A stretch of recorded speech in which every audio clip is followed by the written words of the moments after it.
Hi friends, welcome back. We are on chapter 2, the case for meditation. As I think about writing this book, I think about my critical thinking students at Wake Tech Community College. In our critical thinking courses, I ask them to craft arguments, make a case within various issues that are important to them. Within those cases or arguments, I ask them to provide evidence or premises for their claims.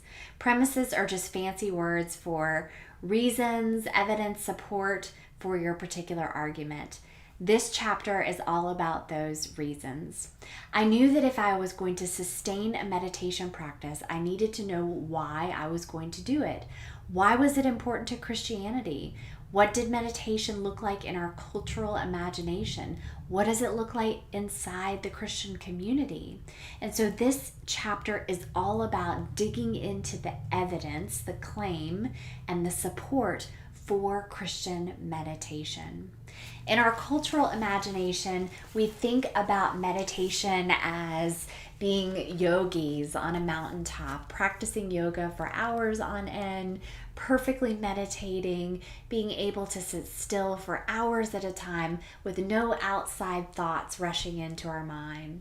Maybe you grew up thinking that meditation wasn't a good idea because it emptied the mind, and that could leave room for not so great things like Satan and his RV to pull up and set up camp in your head. At least that's what I was taught.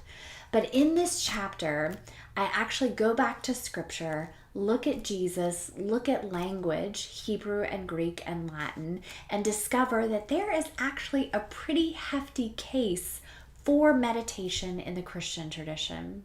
So even though our cultural imagination around meditation is lofty and we think about emptying the mind and being able to sit for 2 hours straight without flinching, that is not at all our aim here.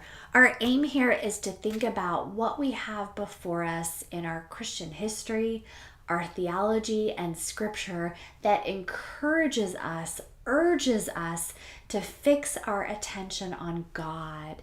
And we can only do that when we are still, when we are listening, and when we are focused on God. And the way to do that is to meditate. So I look forward to your joining me in this chapter on the case for meditation.